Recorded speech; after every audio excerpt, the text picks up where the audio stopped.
संवाद भारत के राजनीतिक संवाद में आज हमारे साथ देहरा विधानसभा क्षेत्र के विधायक होशियार सिंह हैं। आपका बहुत बहुत स्वागत है संवाद भारत में। बहुत बहुत धन्यवाद आपका, आपके चैनल का, सभी का। 2017 साल आपके लिए भी बहुत इम्पोर्टेंट था। दो बड़े चेहरे आपके सामने थे, पहला रविंद्र रवि और दूसरा विप्लव ठाकुर। उस समय बातें ये भी चल रही थी कि रविंद्र रवि ने आपको चैलेंज भी किया था साल 2016 में कि आप चुनाव जीत कर दिखाइए, चुनाव मैदान में उतर कर दिखाइए। क्या ये सच है? पूरा क्या उस समय क्या था किस्सा इस पूरी वार्तालाप का? हाँ, ये बिल्कुल सत्य है। मैं एक्चुअली किसी राजनीतिक बैकग्राउंड का नहीं हूँ और ना ही कभी मैंने कोई पंची का इलेक्शन लड़ा। हम एक उद्योगपति थे और साथ ही में एक समाज सेवी भी थे। तो जब भी हमने घर आना, हमारे गांव जो हमारी पैतृक गांव है, जहाँ मेरी माता जी रहते हैं, तो हमने महीना दो महीने यहाँ रहना। तो हमने कई सोशल काम करने, कोई शादी ब्याह, बीमारी या कोई बच्चे को पढ़ाना है, स्कॉलरशिप्स या किसी को नौकरी देनी है, तो ऐसे कई बच्चों को हम बॉम्बे ले गए। तो इस कार्य से हमेशा एक ये सच्चाई है, पूरे हिंदुस्तान की सच्चाई है कि जब भी कोई समाज सेवा का कार्य करता तो जो पॉलिटिकल लीडर होता है उस क्षेत्र का, वो बड़ा इनसिक्योर फील करता है अपने आप को। उस वक्त रविंद्र रवि जी जो थे वहाँ के विधायक थे, तो उनको बड़ी इनसिक्योरिटी फील होती थी और उन्होंने अपने लोगों से कई जगह से कुछ ना कुछ पुटसित काम करवाते रहे और हमें तंग करते रहे। तो हमने एक दिन पूछा कि भाई क्या बात है, हमने तो कोई ऐसी गलत काम तो किया नहीं, तो ऐसी झूठी एफआईआर लॉन्च हो रही है, झूठे कंप्लेंट्स हो रही है।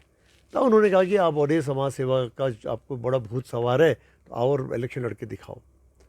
तो उनकी नीयत का पता चल गया उसी वक्त, और तभी हमने डिसाइड किया कि हमने इलेक्शन लड़ना है।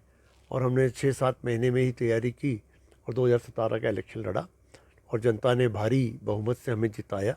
और एज ए इंडिपेंडेंट में पहली बार जो है मैं जीत करके लोगों के आशीर्वाद से और लोगों ने जो है अपना प्रतिनिधि बना करके मुझे विधानसभा भेजा। आप पहली बार भी निर्दलीय लड़े थे, इस बार भी आप निर्दलीय लड़कर जीते भी, लेकिन बीच में आपने भाजपा ज्वाइन की थी। भाजपा ज्वाइन करने पर आपकी शर्त यही थी कि आपको टिकट दिया जाए, लेकिन ऐसा क्या हुआ कि भाजपा ने आपको टिकट नहीं दी? आपकी बात किससे हुई थी जिन्होंने आपको टिकट का आश्वासन दिया था? जी बिल्कुल, आप सत्य बोल रहे हैं और मैं भी कभी झूठ नहीं बोलता। मुझे आश्वासन दिया गया था टिकट का और मैं और प्रकाश राणा जी दोनों निर्दलीय थे, हम दोनों ने भाजपा ज्वाइन की। लेकिन जैसे ज्वाइन करने के बाद परिस्थितियां ऐसे एक माहौल एक ऐसा बना दिया गया कि मैं भाजपा विरोधी हूँ। जो उनके संगठन है और वो जिन लोगों ने ज्वाइन कराई थी, जैसे कश्यप जी थे, सुरेश कश्यप भी थे उस टाइम पे, उन्होंने भी अपना पल्लू झाड़ करके वो भी साइड हो गए। हाँ, जयराम जी ने लड़ाई लड़ी टिकट के लिए, लेकिन टिकट नहीं मिली हमें। अब कौन विरोध कर रहा था, क्यों विरोध कर रहा था, किस लिए कर रहा था, ये तो मैं भी नहीं जानता। लेकिन जब सारी सर्वे रिपोर्ट हमारे पक्ष में थी, सारे रुझान हमारे पक्ष में थे, और जब भाजपा ये बात बार बार कह रही थी कि हम उन्हीं को टिकट देंगे जो इसमें सर्वे रिपोर्ट में सबसे आगे होंगे, वो सब झूठ था। और बाकी जिन्होंने ज्वाइन की, पवन काजल को टिकट दे दी, राणा को टिकट दे दी, सिर्फ मैं अकेला था जिनको टिकट नहीं दी। उसका परिणाम क्या हुआ कि भाजपा हारी, कांग्रेस भी हारी, और मैं दोबारा, हमने हिमाचल में एक इतिहास रचा कि दोबारा मैं इंडिपेंडेंट सेकेंड टाइम जीता, जो कि आज से पहले नहीं हुआ था। और आज के समय में तो बहुत ही मुश्किल है दोबारा इंडिपेंडेंट जीतना। पर मैं धन्यवाद करता हूँ उन लोगों का भी जिन्होंने हमारी टिकट कटवाई। मैं धन्यवाद करता हूँ सभी का कि जिन्होंने जो षड्यंत्र रचे और वो नाकामयाब रहे, सभी का मैं बहुत बहुत धन्यवाद करता हूँ। सियासी गलियारों में चर्चा ये भी हुई कि रमेश चंद ध्वाला की टिकट की पैरवी करने में केंद्रीय मंत्री अनुराग ठाकुर का सबसे बड़ा हाथ था। अब आपसे अनुराग ठाकुर के विषय में ही पूछना चाहूँगी, क्योंकि उनका संसदीय क्षेत्र आपकी कॉन्स्टिट्यूएंसी भी उसी में आती है। अनुराग ठाकुर से आपके संबंध कैसे हैं? क्या कभी उनसे बातचीत हुई है? कैसा है आपका? देखो, हमारे संबंध तो सभी से अच्छे हैं। हमने कभी बिगाड़ी नहीं किसी के साथ भी। हमने कोई ज़मीन थोड़ी बंटवानी है किसी से। ये तो असूलों की लड़ाई होती है। एक होता है कि हमारी जी हजूरी करके, चमचागिरी करके आगे बढ़ते हैं कई लोग होते हैं जो अपने कार्य करके आगे बढ़ते हैं। तो हम जो आगे बढ़े, हमारे कार्य करके आगे बढ़े। अगर अच्छे कार्य करने के बाद भी अगर हमें जो है उसका श्रेय न ना मिले, तो वो एक गलत भावना होती है, गलत धारा होती है। और अब अनुराग जी को कौन हमारे प्रति क्या बोलता है, क्या जहर घोलता है, क्या वो कान के कितने कच्चे हैं, वो वही जाने। पर मैं एज ए पॉलिटिशियन अगर आज मैं बोलूं अपने आप को, तो मैं राजनीति की मानता भी नहीं और समझता भी नहीं हूँ। मैं तो जनता का प्रतिनिधि हूँ और जनता ने ही मुझे भेजा है। ये कुर्सी मेरी नहीं है, ये कुर्सी जनता की है।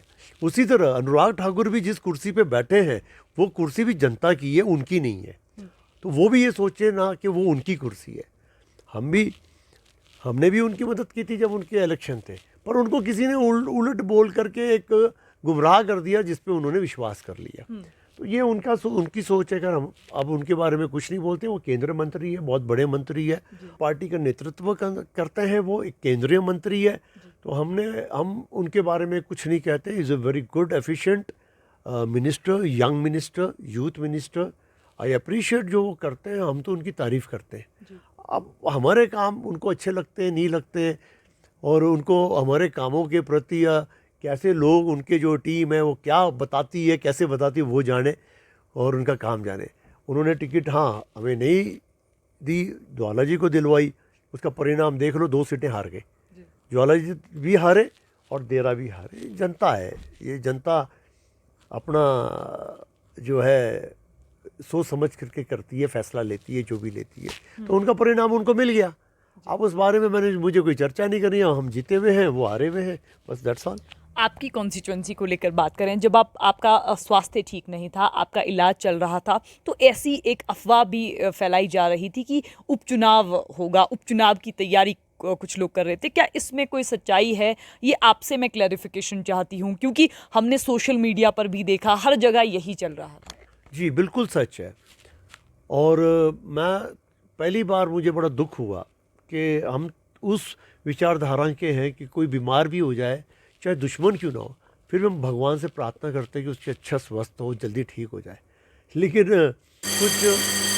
लेकिन सत्ता के कुछ भूखे लोगों ने, जो सत्ता के बगैर बाहर नहीं रह सकते, उन लोगों ने एक ऐसा प्रचार शुरू कर दिया कि होशियार सिंह वेंटिलेटर पर है, होशियार सिंह की किडनियाँ फेल हो गई, होशियार सिंह को कैंसर हो गया, ये तो बस 2 महीने ही टिकेगा, उसके बाद बाई इलेक्शन हो जाएंगे, आप हमारा ध्यान रखें, हम दोबारा फील्ड में आएंगे, दोबारा मैदान में उतरेंगे, हमें वोट दीजिए। ऐसा प्रचार शुरू कर दिया मेरे विरोधियों ने, जो कि मैं समझता हूँ कि एक बहुत दुर्भाग्यपूर्ण है। और ऐसा नहीं होना चाहिए कि सत्ता कुर्सी की भूख इतनी नहीं होनी चाहिए कि आप दुआएं करें कि ये बंदा मर जाए। तो मैं समझता हूँ कि वो जो सोच है वो सबसे घटिया सोच है। और पार्टियों, ये 2 पार्टियों के बड़े नेताओं ने ये सबसे ज़्यादा सोशल मीडिया में उछाली ये बात। मैं उनका नाम नहीं लेना चाहता, लेकिन उनसे मैं गुजारिश करूँगा, दोनों लीडरों से, कि ऐसी विचारधारा अपने मन से निकाल दें। कल को किसी को भी कुछ हो सकता है। हम तो ये दुआ करेंगे कि वो सब स्वस्थ रहें, अच्छे रहें, उनका परिवार स्वस्थ रहे। आपकी कॉन्स्टिट्यूंसी के कुछ लोगों से हम फीडबैक ले रहे थे। लोगों ने बताया कि इस बार आप ज़्यादा फील्ड में उतरे नहीं, और लेकिन फिर भी आप चुनाव जीत गए।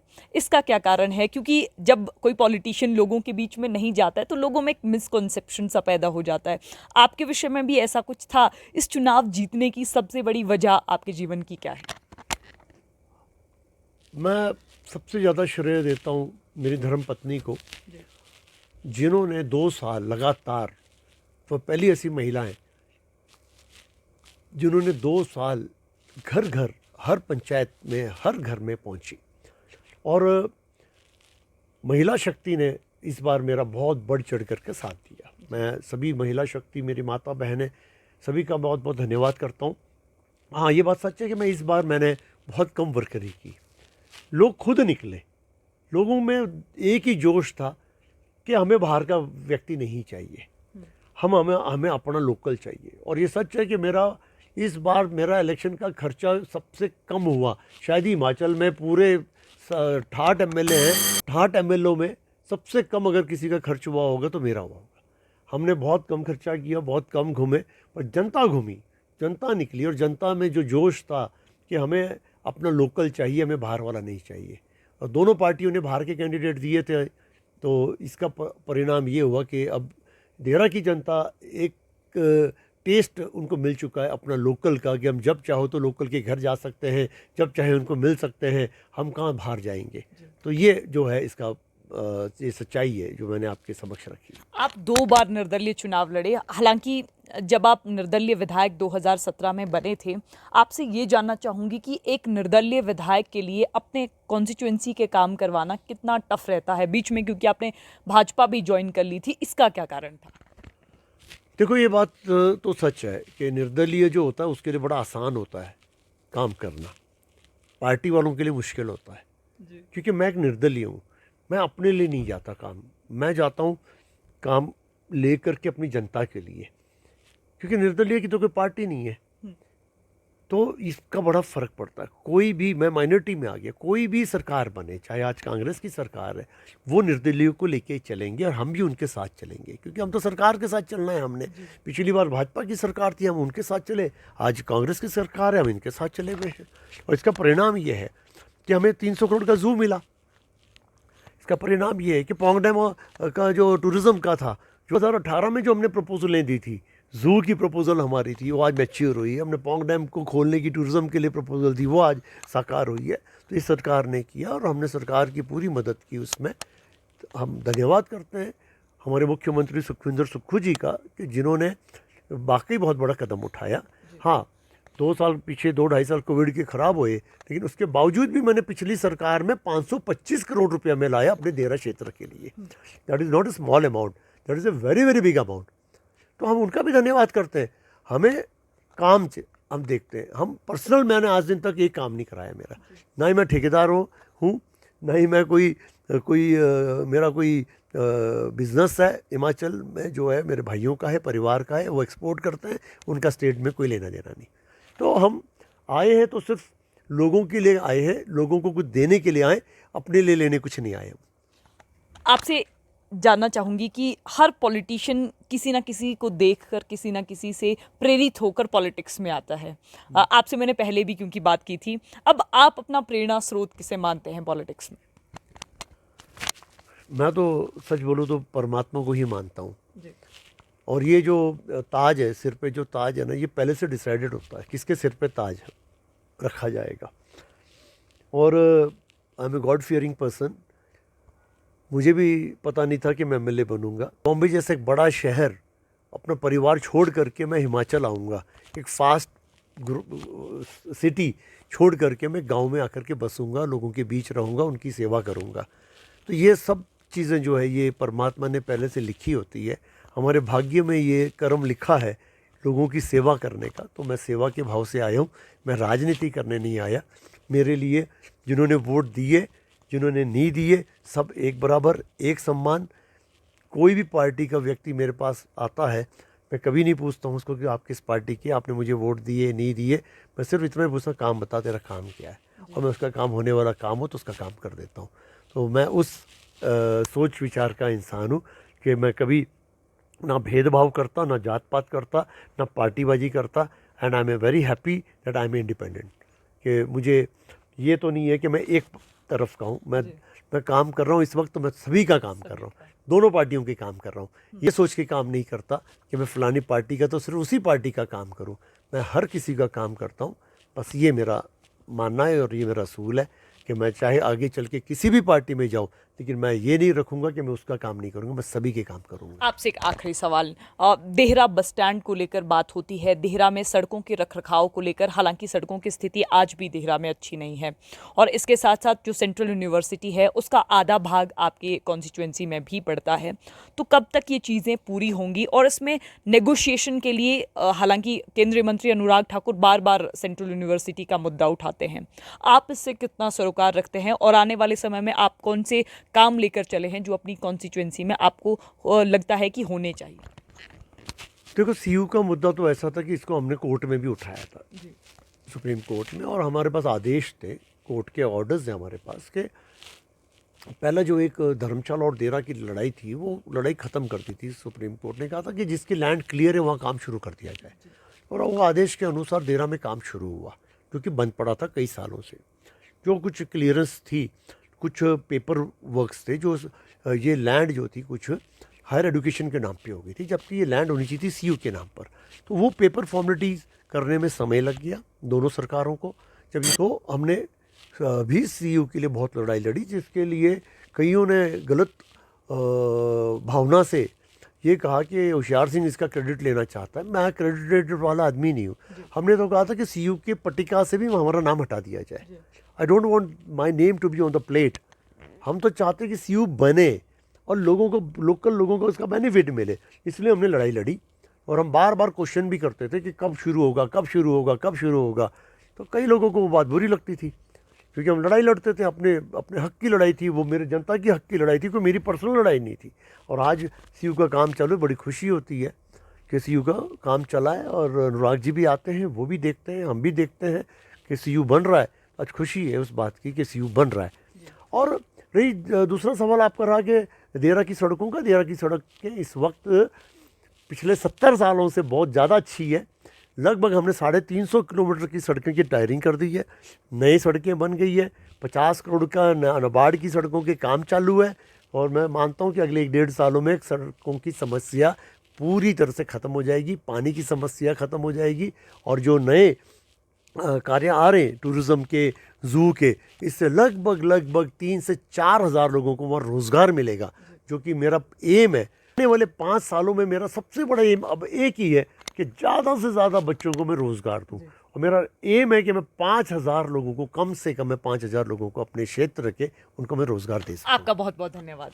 बहुत बहुत धन्यवाद आपका। संवाद भारत के राजनीतिक संवाद में आज हमारे साथ देहरा विधानसभा क्षेत्र से विधायक होशियार सिंह थे। तो बहरहाल संवाद भारत में अभी के लिए बस इतना ही। नमस्कार।